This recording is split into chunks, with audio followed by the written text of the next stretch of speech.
Now, we're here celebrating your 70th birthday, probably the best part of 60 years in the music industry, possibly longer if we count those fairly early attempts to pick up the piano as a child. And we're amongst the instrument that you've made your own, really, two fine examples of the instrument in Yves Bergman's home, which we have specially laid on for you for the celebration. I'm most honoured. Can I ask you about the music that you're going to be playing? The two pieces of music which you know very well. Yes. Does that mean that it is possible to understand the pieces of music without knowing where they came from, where the composer was coming from? It's a very good question. A lot of people liken a piece of music to the circumstances which surrounded it. Okay, there's a certain interest there, but in the end I like to regard it as pure music, and I think much more is transmitted through that music alone, that intangible power, than the circumstances regarding its creation. Furthermore, I think with every brilliant musician or composer or genius, there is correspondingly an undeveloped side. There has to be, because it's like a laser of intensity. I mean, you don't judge Beethoven by his housekeeping, for example, which was chaotic, but the music is a very different matter, even though the writing wasn't. Also chaotic was, but you judge somebody by what they do well, I think. But with something like the Beethoven, for example, the Eroica, which had so many, I don't know if we can talk about it having political overtones at the time, even though they're quite confused. Is it still possible to go through a piece without having that in the back of your mind? Yes. Modern audiences won't know about the history, I guess. I don't think it's necessary. I think the music says it all. But I may be unpopular by saying that. I just think that people, they're used to reading about works, they're used to reading about the private lives of these composers, they're used to liking pieces of music with a name to them. In the end, the more intangible it gets, the better. Similarly, I don't think Beethoven's performances, I don't think his works could have been improved if he'd taken them to a committee. I don't think necessarily the majority would always know best. I think if you're dealing with a supreme genius like that, it's a matter between himself and the creative force. You don't have any questions for him, do you? If you look at a score, do you sometimes wonder what on earth was he trying to achieve there? Yeah, but by contemplation and silence, very often the answer can come to you. It may not be the right answer, but it's convincing. If it's convincing to you, then it probably will be convincing to your public. I think each concert requires a three-part say in it. You need the creator, obviously, that's the composer, the recreator, that's the performer, and the receiver, which is the public. And I think if you take any of that away or modify it in any way, as with recording, for example, it's far less satisfactory. In terms of seeing the performance, it is a mixture of yourself, and you have the piano, and you have the work, and you also have the orchestra. Now, how important is it that you have the orchestra on your side? Do you see yourself as separate from the orchestra, or are you part of this living being that we see on stage? I see myself as part of it, but in a slightly exalted position, because I've got a bit more responsibility than some of the players. That's it. I just think of it as one unity, and I don't think of it as the orchestra or the conductor accompanying me. I think it's a collaboration. And there's nothing better than when you get everyone on that same sort of level of inspiration, or whatever you like to call it, which grips you during a concert, or should do anyway, at least at certain concerts. I suppose we then have to talk about the conductor. So is it crucial that you get the right conductor who is working so closely with you as that channel, I suppose, with the orchestra? I've worked with hundreds of conductors, and the vast majority of them are professional enough to respect what you want. They don't get in the way. There's a handful of conductors I shan't work with again. Well, I think 3 of them have passed away, which is not a large number. But if you do get an awkward customer and he really wants to show off during the rehearsal and says, this should be the tempo and you should do this there, then to save time, I sometimes pretend I'll agree with him, because it saves the orchestral time too. When it comes to the concert, if they're going to be that impossible, the public doesn't pay their ticket in order to hear the conductor's piano concerto performance. So I go on, again, a bit bloody-minded, and play it the way it has to be as far as I'm concerned. And the orchestra is no fool. They will always follow, even if the conductor can't. And they're not really going to wheel you off stage in the middle of a performance, are they? No, there's been times when I've had altercations with the conductor before and during a performance. Then we just bow separately and go off in different directions. Now, a career of 60 years, that is an astonishing achievement, really. I think possibly you don't feel that necessarily. Nothing like it. I think music somehow keeps you young, and it's possibly the challenge and the enthusiasm that goes with it. I mean, many orchestral members have got tremendously advanced sense of humour, and they've got great imagination. It's part and parcel of being a musician.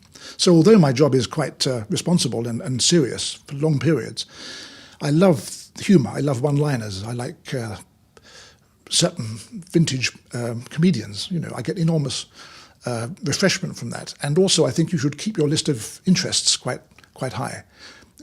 When people say they're bored, I'll never understand how they can say that, because there simply aren't enough hours in a day. So I think I'm very, very lucky to have that outlook and the certain ability I do for making music.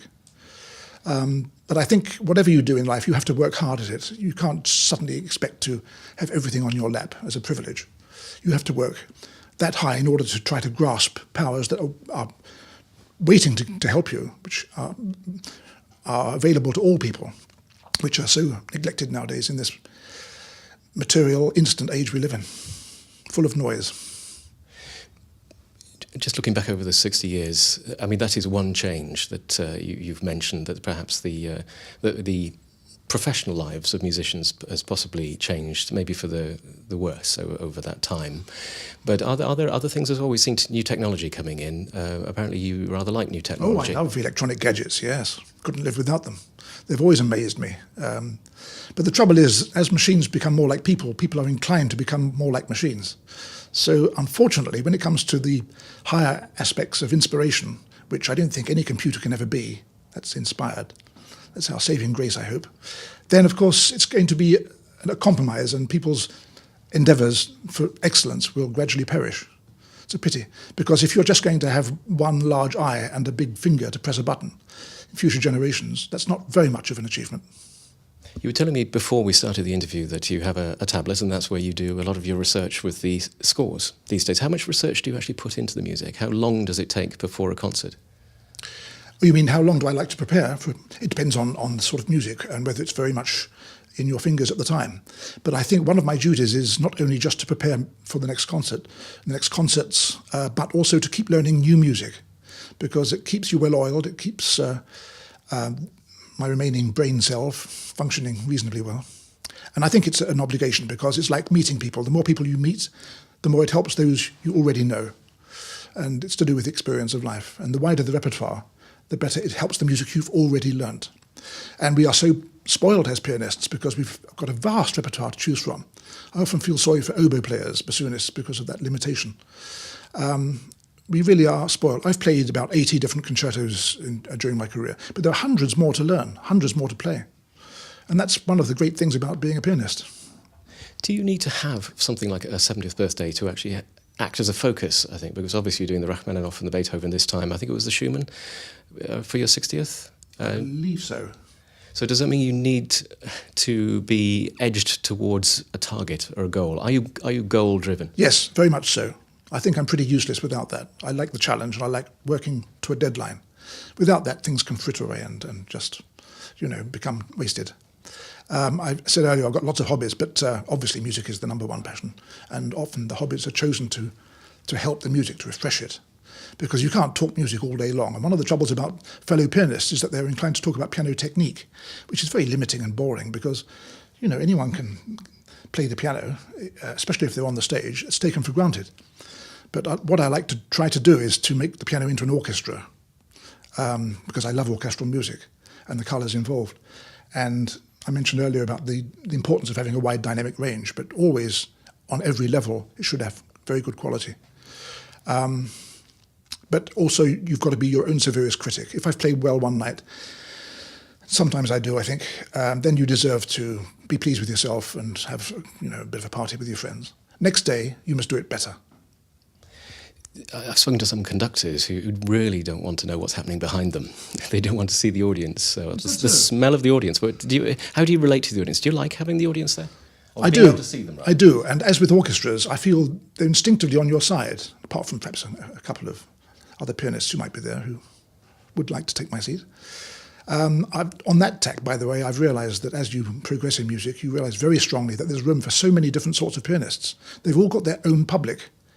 I remember Arau doing his last London concert, Festival Hall, and just after that was Horowitz, doing his last concert.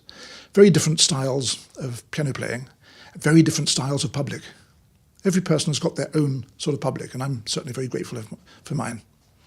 And you're going to be seeing them in about 7 different places, which is actually quite an extensive tour. Does that matter? Might be a different public for each, you never know. Well, hopefully a different public, but also a different setting, a different stage, a different acoustic. Yes, this applies to all tours. Somehow, because of experience and because of your own, well, hopefully hard-earned qualities, you can quickly adjust. There is a certain ability that you can encapsulate all those circumstances very quickly when you come on, and after the first few notes, you feel at home, or you should do anyway.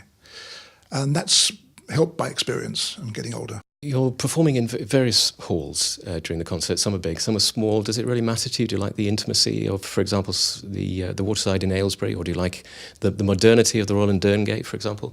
These are all refreshing things. I like both. I like the modernity as well as the aged ones, because they've got different qualities to offer. I recently played in a brand new hall, 3 months old. I think I was the first pianist to play there. And I was knocked out by it. You know, that was literally built and opened 3 months ago. And that can be so exciting, as well as playing in a very established hall. So the range is enormous and very exciting. For your 80th birthday, what plans do we have? My only plan now is to get better and to get to a higher standard of enlightening my public with the original inspiration that gripped the composer at the time of conception, not after. Because I think when you listen to certain composers play their own music, it's really quite removed from their original scores. Hearing Rachmaninoff playing his second concerto, first movement, it's pretty fast, but he puts moderato. And I'm convinced that Richter's version, for example, is more realistic compared with the way Rachmaninoff would have seen it in later years. I think the important thing is to get to the original spark that gripped the composer at the time of conception. Not an easy task. And then to transfer that to your listening public with minimum distortion. Of course, there has to be interpretation with a small eye, but I don't like to do things to pieces. It has to be inevitably done. And that's why it's rather like tasting a meal that's been cooked by an expert chef. You can't eat a recipe, or you can't eat a menu in black and white. But the important thing is to make sure it tastes as if the chef hasn't got in the way, that it's the way it tastes is the way it looks on paper. Let's imagine that you have decided that you want to give up the piano. You've already said you're not going to, so there's just a hypothetical question, and you end up on a desert island with a gramophone, an old dance set or something like that. What piece of music, is there one piece of music that you would like to take with you? Possibly Beethoven's Grosse Fuge, quartet.